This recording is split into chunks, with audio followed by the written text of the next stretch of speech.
അഖിലാണ്ടത്തിന്റെ ഉടയവനും ഞങ്ങളുടെ വീണ്ടെടുപ്പുകാരനും രക്ഷകനുമായ കർത്താവേ, സ്വർഗ്ഗീയ പിതാവേ, മനോഹരമായ വിശുദ്ധാദിനത്തിന്റെ പ്രഭാതം ഞങ്ങൾക്ക് ദാനമായി നൽകിയതോർത്ത് നന്ദിയോടെ ഞങ്ങൾ അങ്ങയെ വാഴ്ത്തുന്നു. എല്ലാവരുമായിരിക്കുന്ന സ്ഥാനങ്ങളിൽ ദൈവത്തെ ആരാധിക്കുന്നതിന് മഹത്വപ്പെടുത്തുന്നതിനോടൊന്ന് ഇടയാക്കണമേ. ഞങ്ങളുടെ എളിയ ആരാധനയോട് സ്വീകരിക്കണമേ. ഞങ്ങളുടെ കുറവുകളെല്ലാം ഞങ്ങളോട് ക്ഷമിക്കണമേ. ആരാധനയുടെ ആരംഭം മുതൽ അവസാനം വരെയും ദൈവിക ചൈതന്യത്തിൽ കൃപയിൽ ഞങ്ങളെ നയിച്ചു കൊള്ളണമെന്ന് യേശുമശീഹ മൂലം ഞങ്ങൾ അപേക്ഷിക്കുന്നു. കൃപയോടെ കേൾക്കുമാറാകണമേ. ആമേൻ. ദൈവനാമ സ്തുതിക്കും മഹത്വത്തിനുമായി ഗീതങ്ങൾ 337-ാമത്തെ ഗീതം നമുക്ക് ആലപിക്കാം. നമുക്ക് വീണ്ടും വന്നു സന്തോഷാവസരം. 337.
പിതാവായ ദൈവത്തിങ്കൽ നിന്നും പിതാവിന്റെ പുത്രനായ യേശുക്രിസ്തുവിൽ നിന്നും സ്നേഹത്തിലും സത്യത്തിലും കൃപയും കനിവും സമാധാനവും നമ്മോടുകൂടെ ഇരിക്കുമാറാകട്ടെ.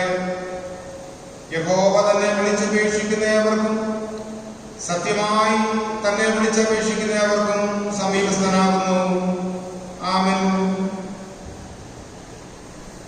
ക്രിസ്തുയേശുവിൽ വിശുദ്ധീകരിക്കപ്പെട്ടവരും വിളിക്കപ്പെട്ട വിശുദ്ധരുമായുള്ളവരെ, ദൈവത്തിന്റെ മുൻപിൽ പ്രാർത്ഥനയോടുകൂടി എത്തുവാൻ നമ്മുടെ ഹൃദയങ്ങളെ ഉയർത്തുവിൻ. ഇവിടെ നിശ്ചയമായി ദൈവഭവനവും സ്വർഗവാതിലുമുണ്ട്. നമുക്ക് ആശ്വാസവും സന്തോഷവും സകല ബുദ്ധിയെയും കവിയുന്ന സമാധാനവും ഇവിടെ വെച്ച് നൽകുവാൻ ദൈവം പ്രസാദിച്ചിരിക്കുന്നു. ഇവിടെ വെച്ച് തിരുവചനവും ദിവ്യജൽക്കുറികളും മുഖാന്തരം ദൈവം നമ്മോട് സംസാരിക്കുന്നതായി നാം കേൾക്കുന്നുവല്ലോ. ഇങ്ങനെ നമ്മോട് സമീപിച്ചു വന്നിരിക്കുന്ന ദൈവത്തോട് നാം അണഞ്ഞു ചെന്ന് നമ്മുടെ കൃതജ്ഞതാസ്തോത്രങ്ങൾ അർപ്പിക്കുന്നത് യോഗ്യവും ന്യായവുമാകുന്നു. എന്നാലും നാം പാപം ചെയ്തു പോയിട്ടുള്ളവരും ദൈവത്തിന്റെ പരിശുദ്ധ സന്നിധിയിൽ നിൽക്കാൻ യോഗ്യതയില്ലാത്തവരുമാണെന്ന് ഓർത്ത് പരമാർത്ഥമായ താമത്തോടെ നമ്മുടെ പാപങ്ങളെ ദൈവസന്നിധിയിൽ നമുക്ക് ഏറ്റുപറയാം. അതാത് സ്ഥാനങ്ങളിൽ തങ്ങളുടെ മുഴങ്കാലുകളെ മടക്കി നമ്മുടെ ജീവിതത്തിൽ വന്നുപോയ കുറവുകളെല്ലാം ദൈവത്തോട് നമുക്ക് ഏറ്റുപറയാം. നമ്മുടെ വീഴ്ചകളെ കണ്ട് അനുതാപത്തെ സ്വീകരിച്ച് ക്ഷമിക്കുന്ന ദൈവം നമ്മുടെ ഹൃദയങ്ങളെയും അന്തരേന്ദ്രിയങ്ങളെയും ശോധന ചെയ്യുന്ന ദൈവസന്നിധിയിൽ നമ്മളെ തന്നെ സമർപ്പിക്കാം. സങ്കീർത്തനം 130 പാഠപുസ്തകത്തിൽ കൊടുത്തിരിക്കുന്ന ക്രമപ്രകാരം അനുതാപ വാചകങ്ങളായി നമുക്ക് ചേർന്ന് പ്രതിവാക്യമായി ചേർന്ന് പ്രാർത്ഥിക്കാം. സങ്കീർത്തനം 130. യഹോവേ, ആഴത്തിൽ നിന്ന് ഞാൻ നിന്നോട് നിലവിളിക്കുന്നു. കർത്താവേ, എന്റെ പ്രാർത്ഥന കേൾക്കണമേ. യഹോവേ, നീ അകൃത്യങ്ങളെ ഓർമ്മ വച്ചാൽ എങ്കിലും നിന്നെ ഭയപ്പെടുവാൻ തക്കവണ്ണം എന്റെ പക്കൽ വിമോചനമുണ്ട്. ഞാൻ യഹോവയ്ക്കായി കാത്തിരിക്കുന്നു, എന്റെ ഉള്ളം കാത്തിരിക്കുന്നു. അവന്റെ വചനത്തോടെ ഞാൻ പ്രത്യാശ വെച്ചിരിക്കുന്നു. ഉഷസ്സിനായി കാത്തിരിക്കുന്നവരെക്കാൾ എന്റെ ഉള്ളം യഹോവയ്ക്കായി കാത്തിരിക്കുന്നു. ഇസ്രായേലേ, യഹോവയിൽ പ്രത്യാശ വെച്ചുകൊള്ളുക. യഹോവയും അവന്റെ മക്കൾ ധാരാളം വീണ്ടെടുക്കുന്നുണ്ട്. അവൻ ഇസ്രായേലിനെ അവന്റെ അകൃത്യങ്ങളിൽ നിന്നൊക്കെയും വീണ്ടെടുക്കും. ആമേൻ.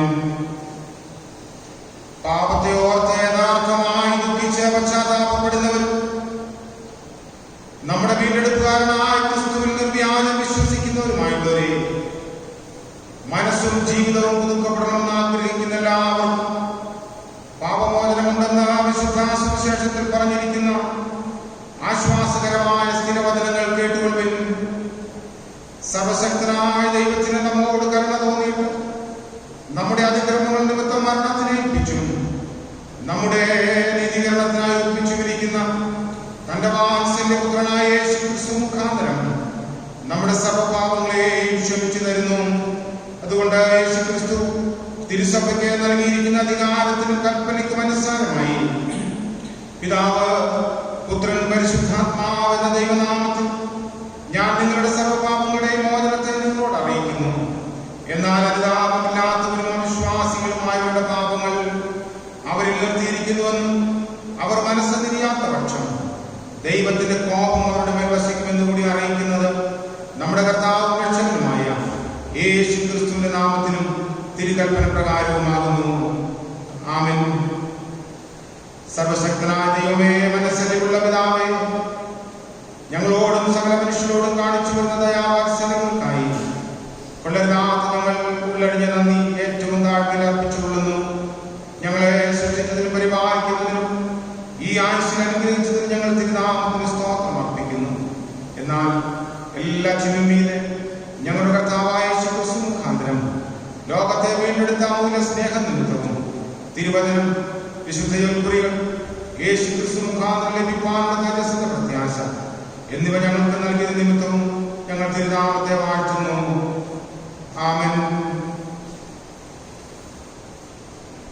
നിങ്ങൾക്ക് നിശ്ചയിക്കപ്പെട്ടിരിക്കുന്ന വേദഭാഗമായി 113-ാമത്തെ ഗീതത്തിന്റെ 1-ാമത്തെ ചരണം ആലപിക്കാം.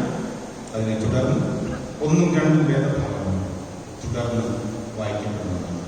113-ാം ഗീതത്തിന്റെ 1-ാമത്തെ ചരണം ചേർന്ന് ആലപിക്കാം. യെരൂശലേമേ മുൻപ് നീ യശസ്സേറുന്നു.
അല്ലയോ ദാഹിക്കുന്ന ഏവരും ദ്രവ്യമില്ലാത്തവരായുള്ളവരെ വെള്ളത്തിന് വരുവിൻ, വന്ന് വാങ്ങിപ്പിക്കുവിൻ. നിങ്ങൾ വന്ന് ദ്രവ്യവും വിലയും കൂടാതെ വീഞ്ഞും പാലും വാങ്ങിക്കൊള്ളുവിൻ. അപ്പമല്ലാത്തവരും ദ്രവ്യവും വൃത്തിയെടുക്കാത്തവരും നിങ്ങളുടെ പ്രയത്നഫലം ചെലവിടുന്നതെന്തിന്? എന്റെ വാക്ക് ശ്രദ്ധിച്ചു കേട്ട് നന്മ അനുഭവിപ്പിൻ. പുഷ്ടഭോജനം കഴിച്ച് മോദിച്ചു കൊള്ളുവിൻ. നിങ്ങൾ ചെവിച്ചായ്ച്ച് എന്റെ അടുക്കൽ വരുവിൻ. നിങ്ങൾക്ക് ജീവനുണ്ടാകേണ്ടതിന് കേട്ടുകൊള്ളുവിൻ.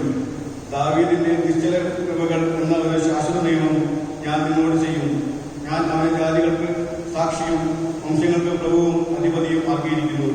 നീ അറിയാത്ത ഒരു ജാതിയെ നീ വിളിക്കും. നിന്നെ അറിയാത്ത ഒരു ജാതി നിന്റെ ദേഹമായ യഹോവനിമിത്തവും ഇസ്രായേലിന്റെ പരിശുദ്ധ നിമിത്തവും അവൻ നിന്നെ മഹത്വപ്പെടുത്തിയിരിക്കാൻ തന്നെ നിന്റെ അടുക്കൽ വരും. ഇവിടെ പഴയ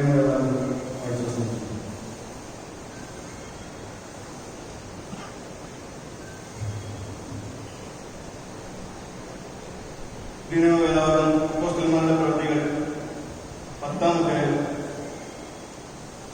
34 മുതൽ 43 എഴുതപ്പെട്ട ദൈവത്തിന്റെ വചനങ്ങളെ കേട്ടിട്ടുണ്ട്. അപ്പോൾ പത്രോസ് വായ പറഞ്ഞു തുടങ്ങിയത്, ദൈവത്തിന് മുഖവർഷമില്ലായിരുന്നു ഏത് ജാതിയിലും അവനെ ഭയപ്പെട്ട് നീതി പ്രവർത്തിക്കുന്നതിനെ അവൻ അംഗീകരിക്കുന്നെന്നും ഞാൻ ഇപ്പോൾ യഥാർത്ഥമായി ഗ്രഹിക്കുന്നു. അവൻ എല്ലാവരുടെയും കർത്താവായ യേശുക്രിസ്തു മൂലം സമാധാനം സുവിശേഷിച്ചുകൊണ്ട് ഇസ്രായേൽ മക്കൾക്ക് അയച്ച വചനം യോഹന്നാൻ പ്രസംഗിച്ച സ്നാനത്തിന് ശേഷം തുടങ്ങി യഹൂദിയിലൊക്കെയും ഉണ്ടായ വർത്തമാനം നസ്രായനായ യേശുവിനെ ദൈവം പരിശുദ്ധാത്മാവിനാലും ശക്തിയാലും അഭിഷേകം ചെയ്തതും ദൈവം അവനോട് കൂടെ ഇരുന്നതുകൊണ്ട് അവൻ നന്മ ചെയ്തും പിശാച് ബാധിച്ചവരെയൊക്കെയും സൗഖ്യമാക്കിയവൻ സഞ്ചരിച്ചതുമായ വിവരം ഞാൻ നിങ്ങൾ അറിയുന്നുവല്ലോ. യഹൂദ ദേശത്തിലും യെരൂശലേമിലും അവൻ ചെയ്ത സകലത്തിനും ഞങ്ങൾ സാക്ഷികളാകുന്നു. അവനെ അവർ മരത്തിന്മേൽ തൂക്കിക്കൊന്നു. ദൈവം അവനെ 3-ാം നാൾ ഉയർത്തെഴുന്നേൽപ്പിച്ചു. സകല ജനത്തിനുമല്ല, ദൈവം മുൻകൂട്ടി നിയമിച്ച സാക്ഷികളായി അവൻ മരിച്ചവരിൽ നിന്ന് ഉയർത്തെഴുന്നേറ്റ ശേഷം അവനോട് കൂടെ നിന്ന് കുടിച്ചവരായ ഞങ്ങൾക്ക് തന്നെ പ്രത്യക്ഷനാക്കി തന്നു. ജീവികൾക്കും ദേശങ്ങൾക്കും ന്യായാധിപതിയായി ദൈവത്താൽ നിയമിക്കപ്പെട്ടവൻ അവൻ തന്നെയെന്ന് ജനത്തോട് പ്രസംഗിച്ചു. സാക്ഷീകരിക്കുവാൻ അവൻ ഞങ്ങളെ കൽപ്പിച്ചു. അവനിൽ വിശ്വസിക്കുന്ന ഏവനും അവന്റെ നാമം മൂലം പാപമോചനം ലഭിക്കും എന്ന് സകല പ്രവാചകന്മാരും സാക്ഷ്യം പറയുന്നു. ഇവിടെ വേദപാഠം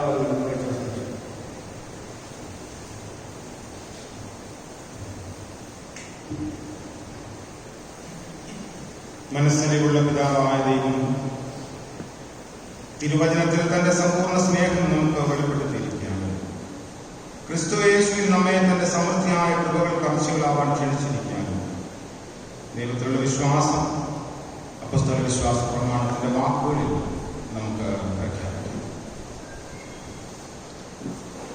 സ്വർഗങ്ങൾക്കും ഭൂമിക്കും സൃഷ്ടാവായി സർവശക്തനായിരിക്കുന്ന ദൈവത്തിങ്കൽ ഞാൻ വിശ്വസിക്കുന്നു. അവന്റെ ഏകപുത്രനായി നമ്മുടെ കർത്താവായ യേശു ക്രിസ്തുവിൽ ഞാൻ വിശ്വസിക്കുന്നു. അവൻ പരിശുദ്ധാത്മാവിനാൽ മറിയയുടെ കന്യകയിൽ പാപത്തിനായി ജനിച്ചു. പൊന്തിയോസ് പിലാത്തോസിന്റെ കീഴിൽ കഷ്ടമനുഭവിച്ചു, ക്രൂശിക്കപ്പെട്ടു, മരിച്ചു, അടക്കപ്പെട്ടു, പാതാളത്തിൽ ഇറങ്ങി, മൂന്നാം ദിവസം ഉയർത്തെഴുന്നേറ്റു, സ്വർഗ്ഗാരോഹണമായി സർവശക്തിയുള്ള പിതാവായ ദൈവത്തിൽ വലത്ത് ഭാഗത്തിരിക്കുന്നു. അവിടെ നിന്ന് ജീവിക്കുന്നവരെയും മരിച്ചവരെയും ന്യായവിധിപ്പാൻ വരികയും ചെയ്യും. പരിശുദ്ധാത്മാവിനും വിശുദ്ധന്മാരുടെ കൂട്ടായ്മയാകുന്ന ശുദ്ധ സാധാരണ സഭയിൽ പാപമോചനത്തിൽ ശരീരത്തോടെ ജീവിച്ചെഴുന്നേൽക്കുന്നതിൽ യുദ്ധജീവനിലും ഞാൻ വിശ്വസിക്കുന്നു. ആമേൻ.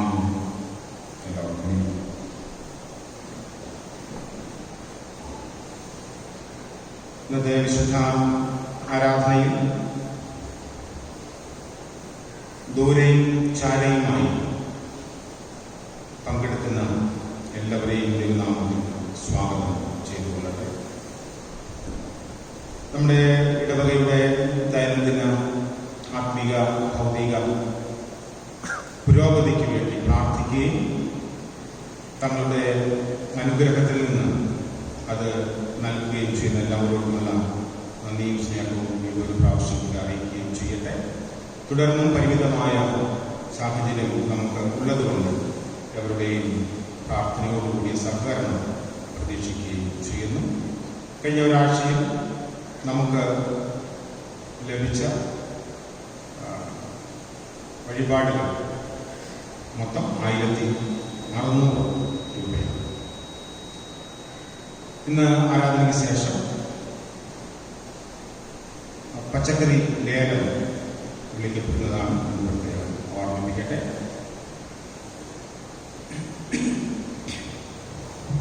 ഈ ആഴ്ചയിൽ തങ്ങളുടെ ജന്മദിനം ആഘോഷിക്കുന്നവരുടെ പേരുകൾ വായിക്കുന്നു.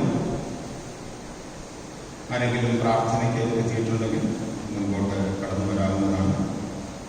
Irene Shantha Daniel, Natasha Elizabeth, John Antony, Reena Suchitra, Elsie David, Samantha Angel, Jayaprakash William, Alena Vipin, Hema Joseph, Smitha Michael, Amitha Manoj, Brijesh Gladys. 264ാമത്തെ ഗീതത്തിൽ 1ാമത്തെ ചരണം നമുക്ക് ആലപിക്കാം.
സങ്കീർത്തനക്കാരൻ പാടിയിരിക്കുന്നത് പോലെ യഹോവയെ വിളിച്ചു, എന്റെ രക്ഷയുമാകുന്നു, ഞാൻ ആരെ ഭയപ്പെടും? യഹോവ എന്റെ ജീവന്റെ ബലം, ഞാൻ ആരെ പേടിക്കും? അവിടുന്ന് ഞങ്ങളുടെ ജീവന്റെ ബലമായി കൂടെയുള്ളത് കൊണ്ട് സ്തോത്രം. ഈ ആഴ്ചയിൽ തങ്ങളുടെ ആയുസ്സിൽ പുതിയ വർഷത്തിലേക്ക് പ്രവേശിച്ച ഞങ്ങളുടെ എല്ലാ പ്രിയപ്പെട്ടവരെയും ഓർത്ത് പ്രാർത്ഥിക്കുന്നു. പരിമിതമായ സാഹചര്യം നിലനിൽക്കുന്നതിനാൽ തങ്ങളായിരിക്കുന്ന സ്ഥാനങ്ങളിൽ ഈ സന്ദർഭത്തിൽ ദൈവത്തെ മഹത്വപ്പെടുത്തുമ്പോൾ അവിടുന്ന് കരുണയോടെ കടാക്ഷിച്ച് പുതുവർഷത്തിന്റെ എല്ലാ നന്മകളും ജീവിത വഴിത്താരവും പകരണമെന്ന് പ്രാർത്ഥിക്കുന്നു. കർത്താവിന്റെ കൃപയിലല്ലാതെ ഞങ്ങൾക്ക് ആശ്രയിപ്പാൻ ഇടമില്ലല്ലോ. അതുകൊണ്ട് ഏൽപ്പിച്ച് പ്രാർത്ഥിക്കുന്നു. അവിടുന്ന് വഴി നടത്തുമാറാകണമേ. യേശു മശീഹ മൂലമടിയങ്ങൾ അപേക്ഷിക്കുന്നത് ദയവോടെ കേൾക്കുമാറാകണമേ. ആമേൻ. ത്രിയേക ദൈവത്തിന്റെ കരുണയും കാവലും സാന്നിധ്യവും സഹിതവും തങ്ങളുടെ പുതുവർഷത്തിലേക്ക് പ്രവേശിക്കുന്ന എല്ലാ പ്രിയപ്പെട്ടവരും ഇപ്പോഴും എപ്പോഴും ഉണ്ടായിരിക്കുമാറാകട്ടെ.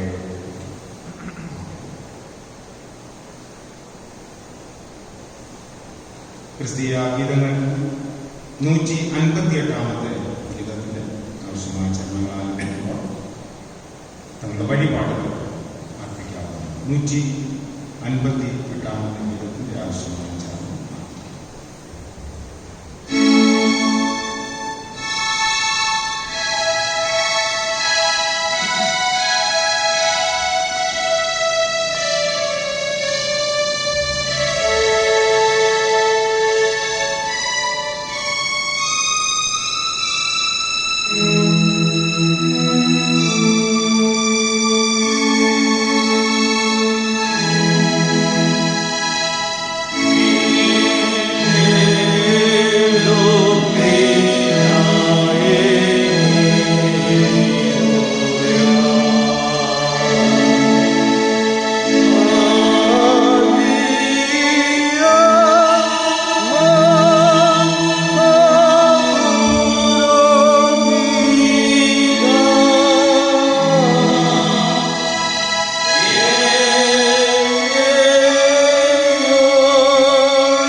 അങ്ങയുടെ നാമത്തിന് വേണ്ടി അടിയങ്ങൾ അർപ്പിച്ചിരിക്കുന്ന കാണിക്കയെ അവിടുന്ന് സ്വീകരിക്കുകയും പുതിയ ആഴ്ച ഇതിനേക്കാൾ ഉത്തമമായി ജീവിക്കുന്നതിനും നേടുന്നതിനും നൽകുന്നതിനും ഞങ്ങളെ സഹായിക്കണമേ.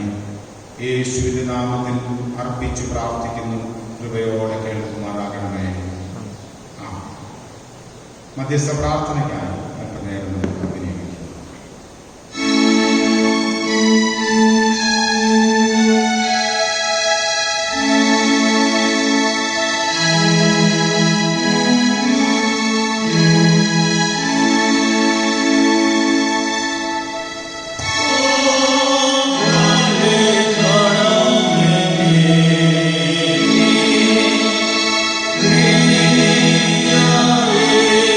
Oh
സഭ ശ്രദ്ധയോടെ പ്രാർത്ഥിച്ചപ്പോൾ അത്ഭുതം നടത്തിയ നമ്മുടെ ദൈവസന്നിധിയിൽ നമ്മളെ തന്നെ സമർപ്പിക്കാം.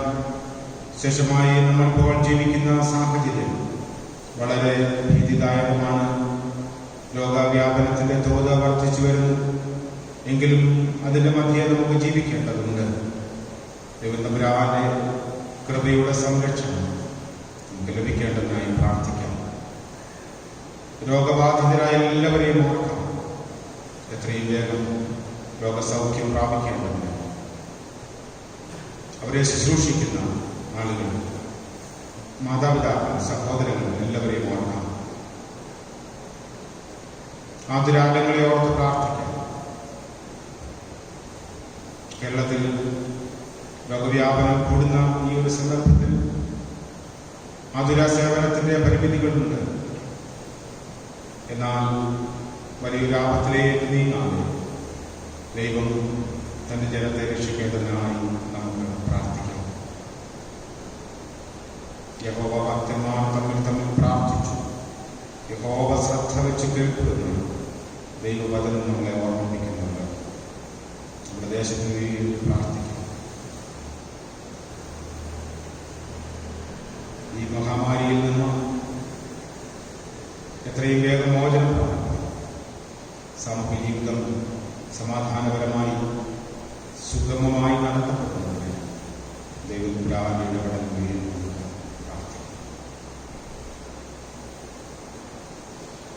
നമ്മുടെ ഇടവകയിലെ എല്ലാ കുടുംബങ്ങളെയും ഓർത്ത് പ്രാർത്ഥിക്കാം. വളരെ ക്ഷീണവും പ്രയാസവും ശാരീരികമായി അനുഭവിക്കുന്ന ധാരാളം ആളുകളുണ്ട്. ശേഷമായി പുത്രമാതാപിതാക്കളെ ഓർക്കാം.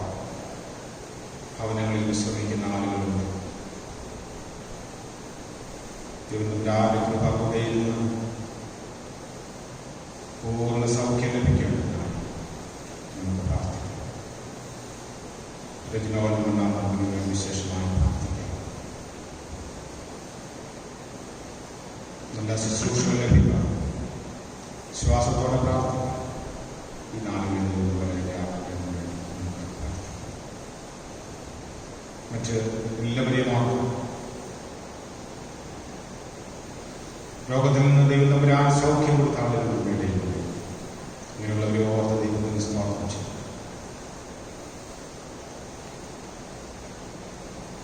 മറ്റ് ജീവിതാവശ്യങ്ങൾക്ക് വേണ്ടി ഭാരപ്പെടുന്നു. വളരെയധികം മാനസിക പ്രയാസത്തോടെ കഴിഞ്ഞു ആളുകളുണ്ട്.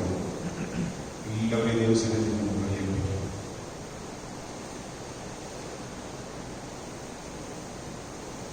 നമ്മുടെ എല്ലാ ഇടവകളെയും മഹാ ഇടവകളെയും ഓർക്കാം. പ്രതിസന്ധി നിറഞ്ഞ കാലഘട്ടത്തിലൂടെ സഭ കടന്നു പോകുമ്പോൾ സഭ ദൈവത്തിന്റെ വകയായതുകൊണ്ട് കാവലിനെ നിലനിർത്തും. അതിനുള്ള സാഹചര്യങ്ങൾ ഒരുക്കേണ്ടെന്ന് വേണ്ടി നമുക്ക് പ്രാർത്ഥിക്കാം. സ്ഥാപനങ്ങളെല്ലാം ഓർക്കാം. സഹായുടെ അധ്യക്ഷനായ തിരുമേനിയെ കുടുംബമായി ഓർത്ത് പ്രാർത്ഥിക്കാം. എല്ലാ ശുശ്രൂഷകർക്കും വേണ്ടി പ്രാർത്ഥിക്കാം. കമ്മിറ്റി അംഗങ്ങൾക്ക് വേണ്ടി പ്രാർത്ഥിക്കാം.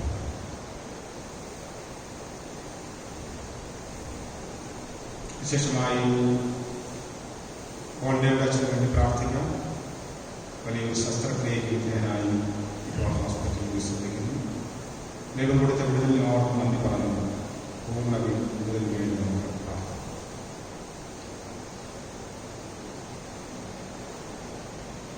നമ്മുടെ ചെറുതും വലുതുമായ സകല ആവശ്യങ്ങളെയും ദൈവസന്നിധിയിൽ അർപ്പിച്ച് മൗനമായി നമുക്ക് പ്രാർത്ഥിക്കാം.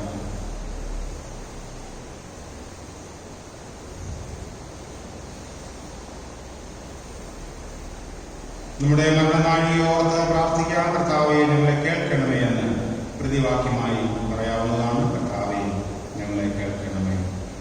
ഞങ്ങളുടെ അന്ത്യനാഴി അടുക്കുമ്പോഴും ഞങ്ങൾ മരണവേദനയിൽ കൂടി കിടക്കുമ്പോൾ ഞങ്ങൾ വിശ്വാസത്തോടെ നില പ്രാപിക്കാനും ഞങ്ങളുടെ ദേഹികൾ സമാധാനത്തോടെ പിരിഞ്ഞു പോകാനും കർത്താവെ സർവശക്തിയുള്ള കരുണയാൽ തുണ നിൽക്കണമേ. തിരുമുഖം കണ്ട് ആനന്ദിക്കാനും സകല ദൂതന്മാരോടും തിരഞ്ഞെടുക്കപ്പെട്ട ദൈവമക്കളോടും ഒന്നിച്ചു തിരുനാമത്തെ എന്നും വാഴ്ത്തി സ്തുതിച്ചുകൊണ്ടിരിക്കാനും ആ മഹാദിനത്തിൽ ഞങ്ങളെ തേജോരാജ്യത്തിൽ ചേർത്തുകൊള്ളണമേ. ആമേൻ. കർത്താവേ ഞങ്ങളെ കേൾക്കണമേ. ദൈവ വചന കേൾവിക്ക് മുൻപായി 315 ഗീതത്തിന്റെ 1-2 ചരണങ്ങൾ ആലപിക്കാം. ഗീതം 315. നാഥ നിന്റെ വേലയും ചെയ്യുക വീണ്ടും ഈ ദിനെ.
അവിടുത്തെ ശുശ്രൂഷ ഞങ്ങളെ പരമേൽപ്പിച്ചിരിക്കുന്നതിനായി സ്തോത്രം. അവിടുത്തെ ദൗത്യം ലോകത്തിൽ നിർവഹിക്കാൻ ഞങ്ങളെ അവിടുന്ന് തിരഞ്ഞെടുത്തിരിക്കുന്നുവല്ലോ. ഈ തിരുവചന ശുശ്രൂഷ ധ്യാനം ഞങ്ങളുടെ ജീവിതത്തിലെ പുതുക്കും പുതിയ ആധ്യാത്മിക ദർശനം നൽകണമേ. അവിടുന്ന് കൂടെ യേശു മിശിഹായുടെ നാമത്തിൽ തന്നെ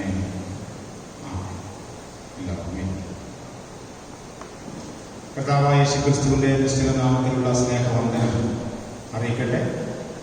വീണ്ടും ചുരുങ്ങിയ ആളുകൾ നമുക്ക് ഒന്നിച്ചു വന്ന് ആരാധിക്കാൻ ദേവാലയം ഒരുക്കപ്പെട്ടു. നമ്മുടെ സാമൂഹിക സാഹചര്യം മാറി എത്രയും പേർ എല്ലാവരും ചേർന്ന് ഇന്നത്തെ ആരാധിക്കുന്നു. ആ സുന്ദരമായ ദിനങ്ങൾ ആഗതമാകുന്നതിന് വേണ്ടി പ്രാർത്ഥിക്കാം. ഇന്ന് മിഷൻ സൺഡേ ആയി CSI സിനഡ് ആഘോഷിക്കുന്നു. CSI സഭയിലും CNI മാർത്തോമാ സഭകളിലും ഇന്ന് മിഷൻ സൺഡേ എന്ന ടോപ്പിക്കിലാണ് ആരാധന. അതിൻ്റെ വേദഭാഗങ്ങളാണ് നമ്മൾ വായിച്ചു കേട്ടത്. ഇന്നത്തെ നമ്മുടെ ചിന്തയ്ക്ക് ആധാരമായി നൽകിയിരിക്കുന്ന സുവിശേഷ വേദഭാഗം വിശുദ്ധ മത്തായിയുടെ സുവിശേഷം 4-ാം അധ്യായം 17 മുതൽ 25 വരെയുള്ള ഭാഗമാണ്. നമുക്ക് സമയം പരിമിതമായതുകൊണ്ട് മുഴുവനും വായിക്കുന്നില്ല. 18, 19, 20, 21 വാക്യങ്ങൾ വായിക്കട്ടെ. അവൻ ഗലീല കടൽപ്പുറത്ത് നടക്കുമ്പോൾ പത്രോസ് എന്നു പേരുള്ള ശീമോൻ, അവന്റെ സഹോദരനായ അന്ത്രയാസ് എന്നിങ്ങനെ മീൻപിടിക്കാരായ 2 സഹോദരന്മാർ കടലിൽ വല വീശുന്നത് കണ്ടു. എന്റെ പിന്നാലെ വരുവിൻ, ഞാൻ നിങ്ങളെ മനുഷ്യരെ പിടിക്കുന്നവരാക്കുന്നു എന്ന് അവരോട് പറഞ്ഞു. ഉടനെ അവർ വല വിട്ടയച്ച് അവനെ പിൻവലിച്ചു.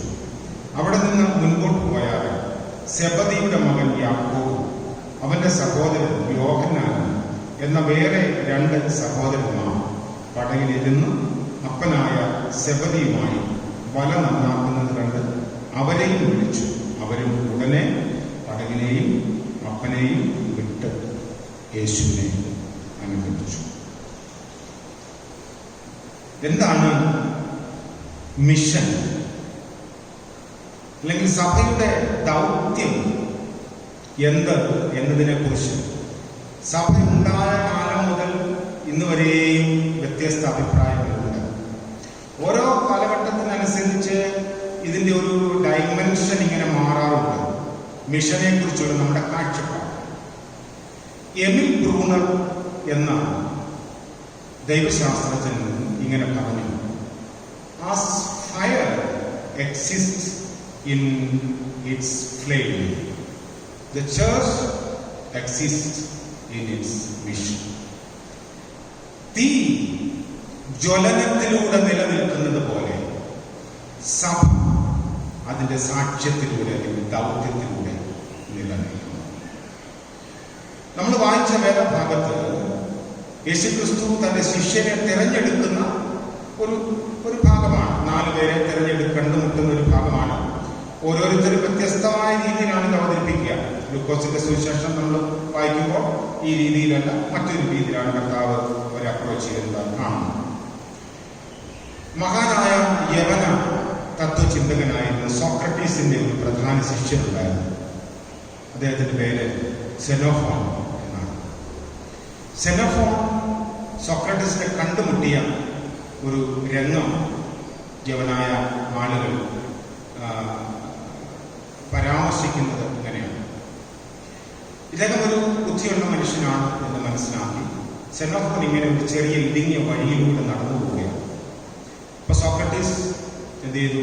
കുറുകെ വന്ന് ആ വഴിയുടെ കുറുകെ ഇങ്ങനെ ഒരു വടി ഇങ്ങനെ വെച്ചിട്ട് അദ്ദേഹത്തെ തടഞ്ഞു നിർത്തിയിട്ട് എവിടേക്കാണ് പോകുന്നത് എന്ന് ചോദിച്ചു.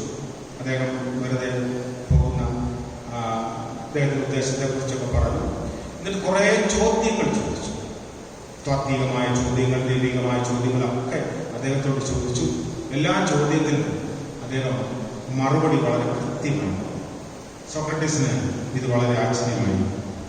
അവസാനം സോക്രട്ടീസ് ഇങ്ങനെ ഒരു ചോദ്യം ചോദിച്ചു: മനുഷ്യരെ നല്ലവരായി ജീവിക്കാൻ പഠിപ്പിക്കുന്നത് എവിടെ എന്ന് നിനക്കറിയാമോ? മനുഷ്യരെ നല്ലവരായി ജീവിക്കാൻ പഠിപ്പിക്കുന്നത് എവിടെയാണ് എന്ന് അറിയാമോ? ഈ ചോദ്യത്തിന്റെ മുൻപിൽ അദ്ദേഹം അസ്വസ്ഥനായി. അദ്ദേഹത്തിനൊരു ഉത്തരം പറയാനില്ലായിരുന്നു. എവിടെയാണ് മനുഷ്യരെ നല്ല മനുഷ്യരായി ജീവിക്കാൻ പഠിപ്പിക്കുന്നത്? ഏതെങ്കിലും മതമോ സ്ഥാപനമോ ഇടമോ ഒന്നും പറയാനില്ലായിരുന്നു. അപ്പോൾ സോക്രട്ടീസ് പറഞ്ഞു, എൻ്റെ കൂടെ വരൂ, ഞാൻ അത് പഠിപ്പിച്ചു തരാം. അങ്ങനെയാണ് സെനോഫോൺ സോക്രട്ടീസിന്റെ ശിഷ്യനായി തീർന്നത് എന്ന് ഒരു കഥ പ്രചരിക്കുന്നുണ്ട്.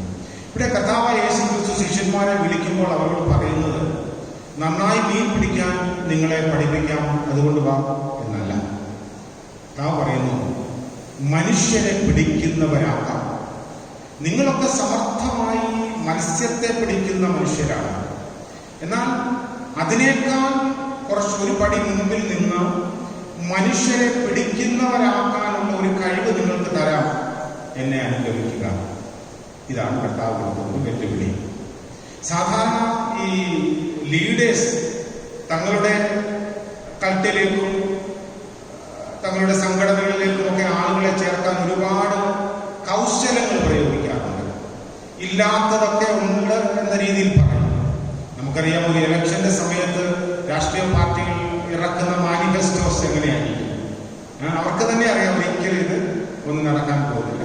അപ്പോൾ മനുഷ്യനെ ആകർഷിക്കാൻ ഇല്ലാത്ത കാര്യങ്ങളൊക്കെ ഉണ്ടാക്കി പറഞ്ഞ് ഇങ്ങനെ ആകർഷിക്കുന്ന ഒരു ലോകത്തെ കർത്താവ് വളരെ വ്യത്യസ്തനായി നിന്ന് ശിഷ്യരെ തന്റെ ദൗത്യത്തിന് വേണ്ടി വിളിക്കുകയാണ്. അവരോട് പറയുന്നു, നിങ്ങളെ മനുഷ്യരെ പിടിക്കുന്നവരാണ്. അപ്പോൾ എന്താണ് മിഷൻ? സഭയുടെ മിഷൻ എന്താണ്? മനുഷ്യരെ മനുഷ്യരാക്കാനുള്ള ഉത്തരവാദിത്തമാണ് സഭയുടെ മിഷൻ. മനുഷ്യരെ മനുഷ്യനാക്കുക, മനുഷ്യത്വമുള്ള മനുഷ്യനിർമ്മിതമാണ് സഭയുടെ മിഷൻ. നമുക്കറിയാം, ഇത്തരത്തിൽ ചില ആളുകൾ നമ്മുടെ കേരളത്തിലേക്ക് വന്നില്ലായിരുന്നുവെങ്കിൽ കേരളത്തിന്റെ ചിത്രം എങ്ങനെയിരിക്കുമായിരുന്നു? ഒരുപക്ഷെ ഇന്നും വടക്കേ ഇന്ത്യയിലുള്ള ചില ഗ്രാമങ്ങളിൽ പോലെ അതുപോലെയുള്ള അനാചാരങ്ങളും അരാജകത്വങ്ങളും അസമത്വങ്ങളും നമ്മുടെ കേരളീയ സമൂഹത്തിൽ നിലനിൽക്കുമായിരുന്നു. എന്നാൽ മനുഷ്യരെ മനുഷ്യനാക്കാനുള്ള വലിയ കർത്തവ്യം ഏറ്റെടുത്തുകൊണ്ട് ധാരാളം ആളുകൾ തങ്ങളുടെ ജീവിതങ്ങളെ ഇവിടെ ബലിയാക്കിയതുകൊണ്ടാണ് നമുക്ക് ഈ ഒരു വെളിച്ചം ലഭിച്ചത് എന്ന വസ്തുത നമ്മൾ മറന്നു പോകരുത്. അതുകൊണ്ട് മനുഷ്യനെ മനുഷ്യനാക്കാൻ വിളിച്ച ദൈവം നമ്മളെ ഏൽപ്പിച്ചിരിക്കുന്ന ദൗത്യം അത് മാത്രമാണ്. അതിനെന്തെല്ലാം ഘടകങ്ങൾ അടങ്ങിയിരിക്കുന്നു എന്നുള്ളതാണ് വിശകലനത്തിന് വിധേയമാകുന്നത്. എന്നാൽ മനുഷ്യരെ ചാക്കിട്ട് പിടിക്കുന്ന പണിയാണ് മിഷൻ എന്ന് പലരും തെറ്റിദ്ധരിച്ചിട്ടുണ്ട്. മനുഷ്യരെ ചാക്കിട്ട് പിടിച്ച് തങ്ങളുടെ വശത്താക്കുന്നതാണ് ഒരു മിഷൻ. ചില വർഷങ്ങൾക്ക് മുൻപ് ഇന്ത്യയിലെ മിഷൻ സംഘടനകൾ അവരുടെ റിപ്പോർട്ട്, ആനുവൽ റിപ്പോർട്ട് എല്ലാം തയ്യാറാക്കി അവരവരെ സ്പോൺസർ ചെയ്തിരിക്കുന്ന സംഘടനകൾക്ക് അയച്ചു കൊടുക്കുക. ഞാൻ പറഞ്ഞത് മനസ്സിലായത്? ഓരോ മിഷൻ സെന്ററുകളും മിഷൻ ഫീൽഡുകളും സംഘടനകളും അവരവരെ സ്പോൺസർ ചെയ്തിരിക്കുന്ന വെളിനാട്ടിലുള്ള സംഘടനകൾക്ക് അവരുടെ റിപ്പോർട്ട് അയച്ചു കൊടുക്കുക. ഈ റിപ്പോർട്ടുകളെല്ലാം ചോർത്തപ്പെട്ടു. ഇന്ത്യയിലെ മിഷണറി സംഘടനകളുടെ റിപ്പോർട്ടുകൾ മുഴുവൻ ചോർത്തപ്പെട്ട് ഒരു ഹിന്ദു സംഘടനയുടെ പേരിൽ അത് അയച്ചു കൊടുക്കുകയാണ്. എന്നാൽ ഭാഗ്യമോ നിർഭാഗ്യമോ ഈ അയച്ചു കൊടുക്കപ്പെട്ട റിപ്പോർട്ടുകൾ എത്തിയത് OM എന്ന ഒരു സംഘടനയുണ്ട്. നിങ്ങൾ കേട്ടിരിക്കും. Operation mobilisation. ഹൈദരാബാദിലാണ് അതിന്റെ ആസ്ഥാനം. ഇത് മറ്റൊരു സംഘടനയ്ക്ക്, OM എന്ന പേരിലുള്ള മറ്റൊരു സംഘടനയ്ക്ക് അയച്ചു കൊടുത്തത് എങ്ങനെയോ തെറ്റി OM-ൽ ചെന്നു. അപ്പോൾ ആ റിപ്പോർട്ടുകളൊക്കെ ഒന്ന് വായിക്കാൻ പലരും ശ്രമിച്ചു. ആ റിപ്പോർട്ടുകളെല്ലാം കൂടെ കൂട്ടിച്ചേർത്ത് വായിക്കുമ്പോൾ ഞെട്ടിപ്പോകും. ഞാനീ പറയുന്ന കണക്ക് 99-2000-ലാണ്. അന്ന് ഇന്ത്യയിലുണ്ടായിരുന്ന ജനസംഖ്യയേക്കാൾ കൂടുതൽ ആളുകളെ ക്രിസ്ത്യാനികളാക്കി മാറ്റി എന്നാണ് ഈ റിപ്പോർട്ടുകളെല്ലാം കൂടെ കൂട്ടിച്ചേർത്ത് വായിക്കുമ്പോൾ. പറയുന്നത് മനസ്സിലായല്ലോ? ഇന്ത്യയിലുണ്ടായിരുന്ന ആകെ ജനസംഖ്യയേക്കാൾ കൂടുതൽ ആളുകളെ ക്രിസ്ത്യാനികളാക്കി എന്ന് പറഞ്ഞ് കള്ള റിപ്പോർട്ടുകൾ എഴുതി മിഷൻ സംഘടന സ്പോൺസർ ചെയ്ത സംഘടനകൾക്ക് അയച്ചു കൊടുക്കുകയാണ്.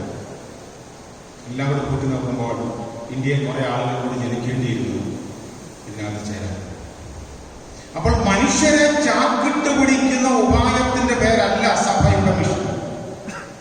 മനുഷ്യരെ മനുഷ്യരാക്കാൻ വിളിച്ച ദൈവത്തോടൊപ്പം നിന്ന് പ്രവർത്തിക്കുന്നതാണ് സഭയുടെ മിഷൻ. അതുകൊണ്ടാണ് എം.എൽ. ബ്രൂൺ വളരെ ശക്തമായി ആ ഒരു വാചകം ഓർമ്മിപ്പിച്ചത്. നമ്മളിന്ന് വായിച്ച വേദഭാഗങ്ങൾ 3 ഭാഗം, അതിൽ നിന്ന് വളരെ ചുരുക്കമായി 3 കാര്യങ്ങൾ ഓർമ്മിപ്പിക്കട്ടെ. 1, mission, A free gift which satisfies all. പഴയ നിയമത്തിൽ നമ്മൾ വായിക്കുന്നു, യെശയ്യാ 45:1-6 വരെ. ബാബിലോൺ അടിമത്തത്തിലിരുന്ന ജനതയോട് വിളിച്ചു പറയുന്നു, നിങ്ങൾ ഫ്രീ ആയി ദാനമായി വന്ന് വാങ്ങി ഭക്ഷിപ്പിൻ, സമൃദ്ധമായ ജീവൻ നിങ്ങൾക്ക് കാത്തിരിക്കുന്നു എന്ന വലിയൊരു ആഹ്വാനം അവർക്ക് നൽകുന്നു.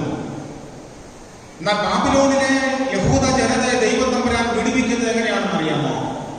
പരമ്പരാഗതമായി ന്യായപ്രമാണങ്ങൾ ആചരിക്കുകയും യഹൂദ മതത്തിന്റെ നട്ടലുകളായി തീരുന്ന പ്രവാചകന്മാരിലൂടെയോ രാജാക്കന്മാരിലൂടെയോ അല്ല. ബാബിലോൺ പ്രവാസത്തിൽ പോയി 70 വർഷം അവിടെ പ്രവാസികളായിരുന്ന യഹൂദ ജനതയെ ദൈവം വിടുവിക്കാൻ ഉപയോഗിച്ച മനുഷ്യന്റെ പേരാണ് കോരേശ്. കോരേശ് ആരാണെന്ന് അറിയാമോ? ഇസ്രായേലിയനല്ല. ഇസ്രായേലിയ മതത്തിന് പുറത്തുള്ള ഇസ്രായേൽ വിജാതികൾ എന്ന് വിളിക്കുന്ന പേർഷ്യൻ സാമ്രാജ്യത്തിന്റെ അധിപൻ സൈറസ്. അദ്ദേഹം BC 539 ബാബിലോണിനെ ആക്രമിച്ച് കീഴടക്കുമ്പോൾ അദ്ദേഹം ആദ്യം ചെയ്തൊരു കാര്യം, ബാബിലോൺ സാമ്രാജ്യത്തിൽ മറ്റ് രാജ്യങ്ങളിൽ അടിമകളായി കൊണ്ടുവന്ന എല്ലാ ജനങ്ങളെയും കഴിക്കുക. ഇത്ര നല്ലൊരു തീരുമാനം അല്ലേ? ബാബിലോൺ സാമ്രാജ്യത്തിന്റെ ഒരു വലിയ രാഷ്ട്രീയ തന്ത്രജ്ഞത എന്തായിരുന്നു എന്ന് ചോദിച്ചാൽ, അവർ മറ്റ് രാജ്യങ്ങളെയൊക്കെ യുദ്ധം ചെയ്ത് കീഴടക്കിയിട്ട് അവിടുത്തെ കൊള്ളാവുന്ന ആളുകളെ മാത്രം പിടിച്ചോണ്ട് പോകും. ഏറ്റവും കൊള്ളാവുന്ന, കഴിവുള്ള, ബുദ്ധിയുള്ള, ചെറുപ്പക്കാരായ, ഉപയോഗിക്കാൻ കൊള്ളാവുന്ന ആളുകളെല്ലാം കൊണ്ടുപോകും. ഒന്നിനും കൊള്ളില്ലാത്തതിന് അവിടോട് ഉപേക്ഷിച്ചു. അങ്ങനെയാണ് യഹൂദയിൽ നിന്നും ആളുകളെ കൊണ്ടുപോയത്. ദാനിയേലിനെ, ശദ്രക്ക്, മേശക്ക്, അബേദ്നെഗോ തുടങ്ങിയ ചെറുപ്പക്കാരെയൊക്കെ കൊണ്ടുപോയി, കൊള്ളാവുന്നവരെ കൊണ്ടുപോയി. നല്ല കൊല്ലന്മാര്, തട്ടാന്മാര്, അങ്ങനെ കഴിവുള്ളവരെ, സംഗീതത്തിന് അങ്ങനെയുള്ള ആളുകളെ കൊണ്ടുപോയി. ഇതായിരുന്നു അവരുടെ തന്ത്രം. ഈ ആളുകളെ ഉപയോഗിച്ച് വേണമെങ്കിൽ കോരേശിന് ബാബിലോൺ സാമ്രാജ്യത്തെ കൂടുതൽ വിശാലമാക്കാമായിരുന്നു. കോരേശ് ചെയ്തു, മറ്റ് രാജ്യങ്ങളിൽ അടിമകളായി ഇവിടെ വന്ന എല്ലാ ആളുകളെയും വിമോചിപ്പിക്കുന്നു. അപ്പോൾ പറഞ്ഞു വരുന്നത്, ദൈവത്തിന്റെ മിഷൻ എന്ന് പറയുന്നത് ഏതെങ്കിലും ഒരു അതിർത്തിക്കുള്ളിൽ ഒതുങ്ങി നിൽക്കുന്നതല്ല. എല്ലാവരുടെയും ജീവിതത്തിന്റെ സംതൃപ്തിക്കും സമാധാനത്തിനുമായി പ്രവർത്തിക്കുന്നതാണ് ദൈവത്തിന്റെ മിഷൻ. കുറെ ആളുകളെ ചാക്കിട്ട് പിടിച്ച് തങ്ങളുടെ വലയിലാക്കുന്നതല്ല. നമ്മുടെ നേട്ടത്തിന് വേണ്ടി കുറെ ആളുകളെ നമ്മുടെ അതിർത്തിക്കുള്ളിൽ കൊണ്ടുവന്ന് നമ്മുടെ കീശയിലാക്കി വെക്കുന്നതിന്റെ പേരല്ല മിഷൻ. കർത്താവ് വളരെ വ്യക്തമായി ശിഷ്യന്മാരോട് പറയുന്നു, മനുഷ്യരെ പിടിക്കുന്നവരായി നിങ്ങളെ വിളിക്കുന്നു. മനുഷ്യത്വമുള്ള മനുഷ്യനിർമ്മിതിക്ക് വേണ്ടി ദൈവം വിളിച്ചു ചേർത്ത ആളുകളായിരുന്നു കർത്താവിന്റെ ശിഷ്യന്മാർ.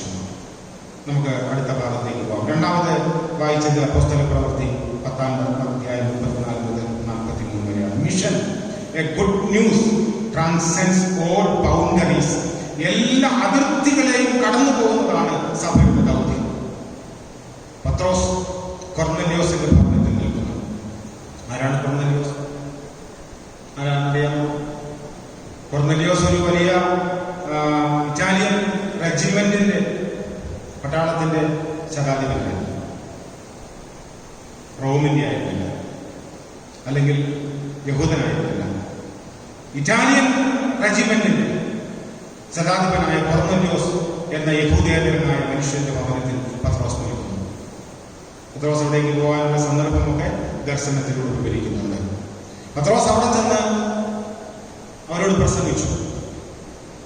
അവിടെ നമ്മൾ വായിക്കുന്നവരൊക്കെ പരിശുദ്ധാത്മാവ് പറഞ്ഞവരായി തീർന്നതാണ് കാണുന്നത്. പ്രസംഗത്തിൽ 2-3 ഭാഗത്ത് മാത്രമേ പ്രസംഗം കേൾക്കുമ്പോൾ പരിശുദ്ധാത്മാവ് കൊണ്ട് നിറയുന്നുള്ളൂ. അതിലൊന്നാണ് ഈ കൊർന്നല്യോസിന്റെ ഭവനം. അന്ന് വരെ യഹൂദന്മാരുടെ കാഴ്ചപ്പാടിൽ യഹൂദരല്ലാത്ത ആർക്കും ദൈവത്തിന്റെ രക്ഷയിൽ പങ്കില്ല എന്ന് വിചാരിച്ചിരുന്ന സമയത്ത് യഹൂദന്മാർ മാത്രമല്ല യഹൂദ ക്രിസ്ത്യാനികൾ അങ്ങനെ വിശ്വസിച്ചു. ആ ഒരു സന്ദർഭത്തിലാണ് പത്രോസ് കൊർന്നല്യോസിന്റെ ഭവനത്തിൽ നിൽക്കുന്നത്. പത്രോസിന് വളരെ ആശ്ചര്യമാണ്. പത്രോസ് പോലും അങ്ങനെ ഉള്ള ഇടങ്ങളിൽ പോകാറില്ല, ജാതിയുടെ ഭവനത്തിൽ പോകാറില്ല. അതുകൊണ്ട് പത്രോസിന് ഒരു ദർശനം കൊണ്ട് ദൈവം അയക്കുക. എന്താ ദർശനം? അവനൊരു വിവശത ഉണ്ടായി, അവൻ വിശക്കുന്നത് പോലെ തോന്നി.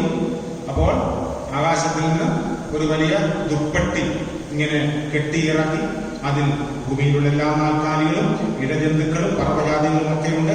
പത്രോസിനോട് വിളിച്ചു പറയുന്നു, പത്രോസെ എഴുന്നേറ്റ് അറുത്ത് തിന്നുക. പത്രോസ് എന്ന് മറുപടി പറഞ്ഞു, അശുദ്ധവും മലിനവുമായതൊന്നും ഞാൻ ഭക്ഷിക്കില്ല. 3 പ്രാവശ്യം ഇങ്ങനെ ഈ ഒരു ദർശനമുണ്ടായി, അത് തിരിച്ചെടുക്കപ്പെട്ടു. എന്നിട്ട് പത്രോസിന് കർത്താവ് കൊടുത്ത ഒരു വലിയൊരു ദർശനം എങ്ങനെയാണ്? ദൈവം വിശുദ്ധീകരിച്ചതിനെ ഈ മലിനം എന്ന് വിചാരിക്കുന്നത്. തങ്ങൾ മാത്രമാണ് ശരിയെന്ന് ഒരു എക്സ്ക്ലൂസീവിസമുള്ള യഹൂദ മതത്തിന്റെ ഒരാളായിരുന്നു പത്രോസ്. ആ പത്രോസിനോട് കർത്താവ് പറയുന്നു, നീ ദൈവം വിശുദ്ധീകരിച്ചതിനെ മലിനമെന്ന് വിചാരിക്കരുത്, നിങ്ങൾ മാത്രമാണ് ശരിയെന്ന് ആ ഒരു ചിന്ത കളയണം. അങ്ങനെ ദർശനം കൊടുത്തപ്പോഴാണ് കൊർന്നല്യോസിന്റെ വീട്ടിൽ നിന്നും പത്രോസിനെ വിളിക്കാനാണ് അയച്ചത്. ഇല്ലെങ്കിൽ പത്രോസ് പോകുമായിരുന്നില്ല. പത്രോസ് അവിടെ ചെന്ന് ഒരുപാട് കാര്യങ്ങളൊക്കെ ചെയ്തു, പ്രസംഗിച്ചു, അവരോടൊപ്പം ഭക്ഷിച്ചു. എന്നിട്ട് മടങ്ങി യെരുശലേമിലെ സഭയിൽ വന്നു. കേട്ടോ, യെരുശലേമിലെ സഭയിൽ വന്നു. സഭയിൽ വന്നിട്ട് ഈ ഒരു റിപ്പോർട്ട് പത്രോസ് പറഞ്ഞു, നിങ്ങൾക്ക് കേൾക്കണോ? ഞാൻ ഇന്നൊരു സ്ഥലത്ത് നിന്നപ്പോൾ എനിക്ക് ദർശനമുണ്ടായി. ഞാൻ ഇറ്റാലിയ പട്ടാളക്കാരനായ ശതാധിപന്റെ വീട്ടിൽ പോയി. ഞാൻ അവരോട് സുവിശേഷം പ്രസംഗിച്ചു. അവരെല്ലാവരും പരിശുദ്ധാത്മാവ് നിറഞ്ഞവരായി കണ്ടു. ഞാൻ അവരോടൊപ്പം ഭക്ഷണം കഴിച്ചിട്ട് മടങ്ങി വന്നു എന്ന് പത്രോസ് പറഞ്ഞപ്പോ പത്രോസിനെ സഭ മാലയിട്ട് സ്വീകരിച്ചു എന്ന് വിചാരിക്കുന്നുണ്ടോ? ഉണ്ടോ? സഭ പത്രോസിനെ ശാസിച്ചു. ഭയങ്കര പ്രശ്നമായി. നീ ആരോട് ചോദിച്ചിട്ടാണ് പോയത്? നമ്മുടെ ഒരു കഷ്ടം ഇങ്ങനെയാണ് നിലനിൽക്കുന്നത്. അതിന്റെ ഇടയിൽ നീ ഒരു യഹൂദന്റെ വീട്ടിൽ കാലുകുത്തുക, അത് മാത്രമല്ല അവരോട് കൂടെ ഭക്ഷണം കഴിക്കുക. എന്തൊരു ആത്മീയ പ്രസംഗമാണ് നീ ചെയ്യുന്നത്?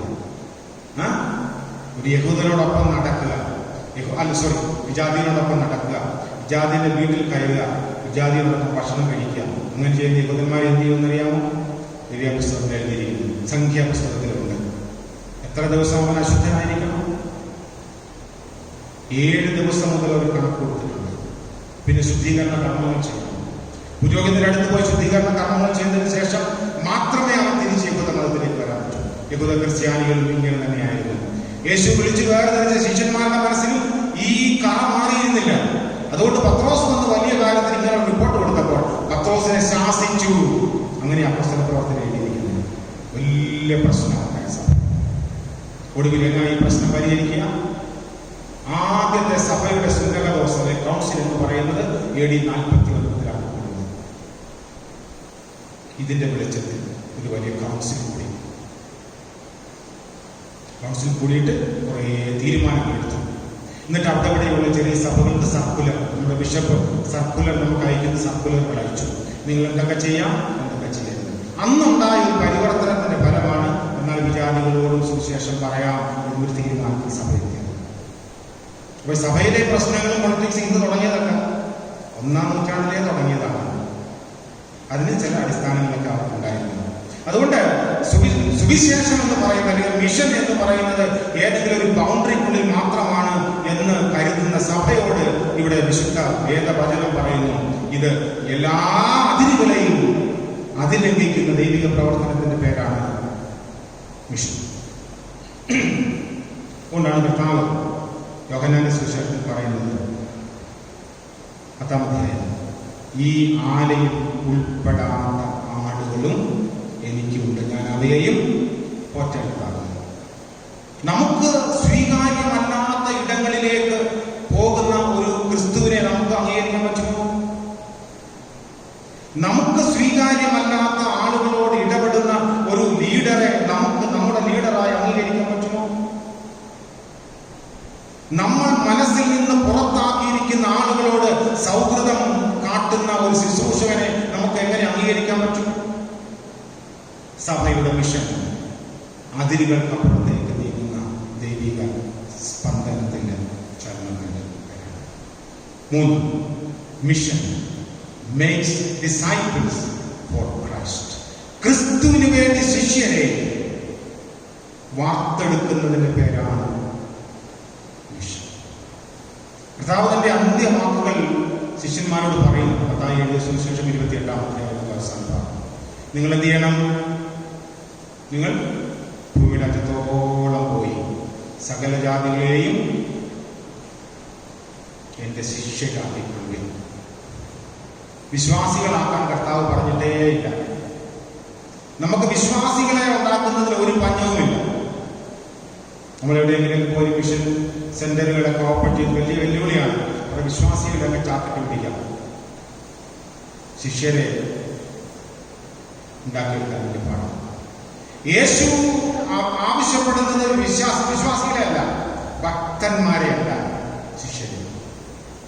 അതുകൊണ്ട് കർത്താവ് ശിഷ്യന്മാരോട് പറഞ്ഞു, ഞാൻ നിങ്ങളെ മനുഷ്യരെ പിടിക്കുന്നവരാണ്. മനുഷ്യത്വമുള്ള മനുഷ്യനുന്നതിക്ക് വേണ്ടി ദൈവം വിളിച്ച വേർതിരിച്ച ആളുകളായിരുന്നു കർത്താവിന്റെ ശിഷ്യന്മാർ. അതിനവര് ചെയ്ത കാര്യങ്ങൾ 3 എണ്ണമാണ്. 1, എന്ത് ചെയ്തു? പത്രോസും കൂടെയുള്ള ആളുകളെ കർത്താവ് കണ്ടപ്പോൾ അവരെന്തൊക്കെ ഉപേക്ഷിച്ചു?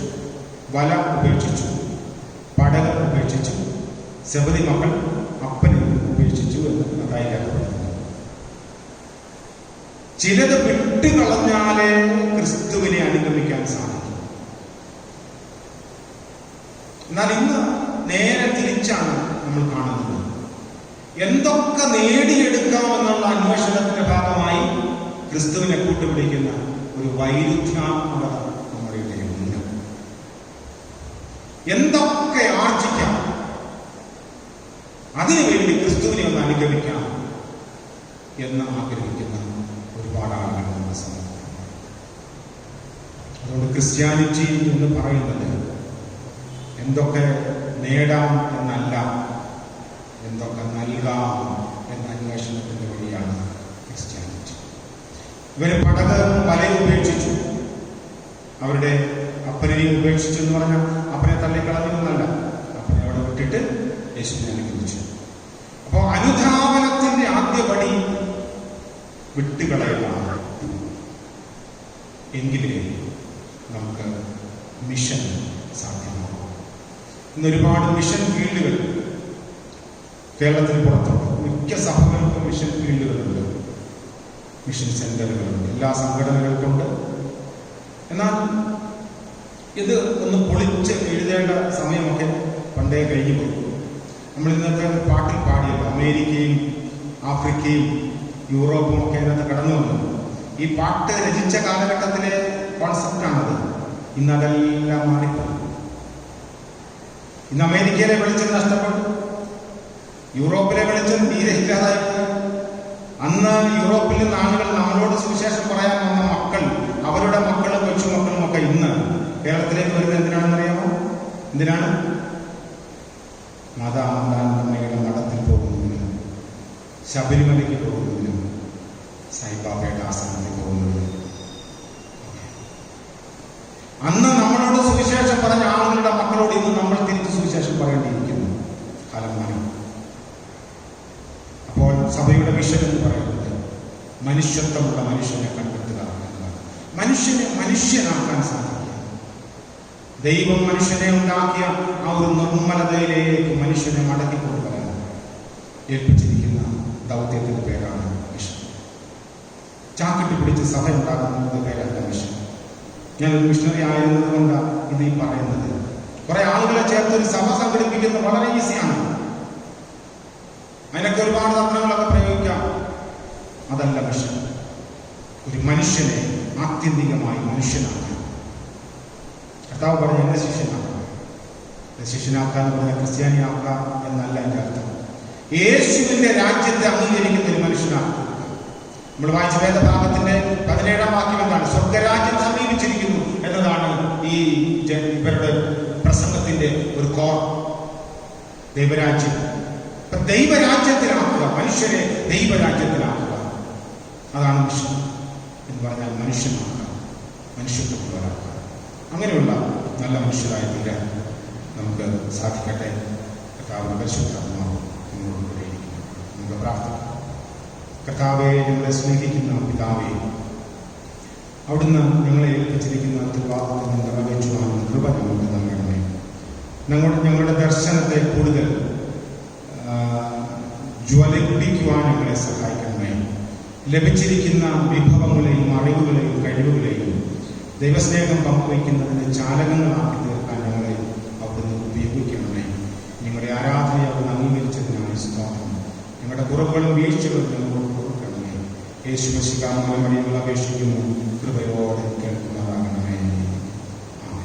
കർത്താവ് പഠിപ്പിച്ചതുപോലെ നമുക്ക് പ്രാർത്ഥിക്കാം. സ്വർഗസ്ഥനായ ഞങ്ങളുടെ പിതാവേ,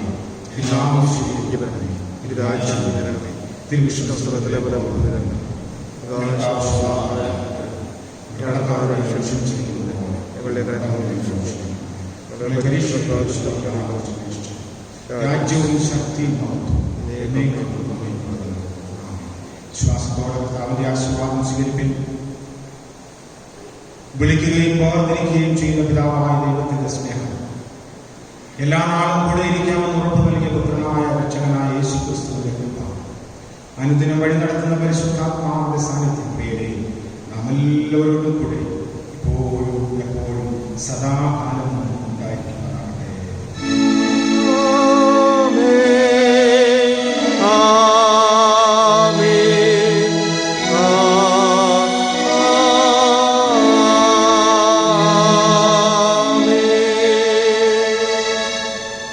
കർത്താവ് നിങ്ങളോട് കൂടെ ഇരിക്കുമാറാകട്ടെ.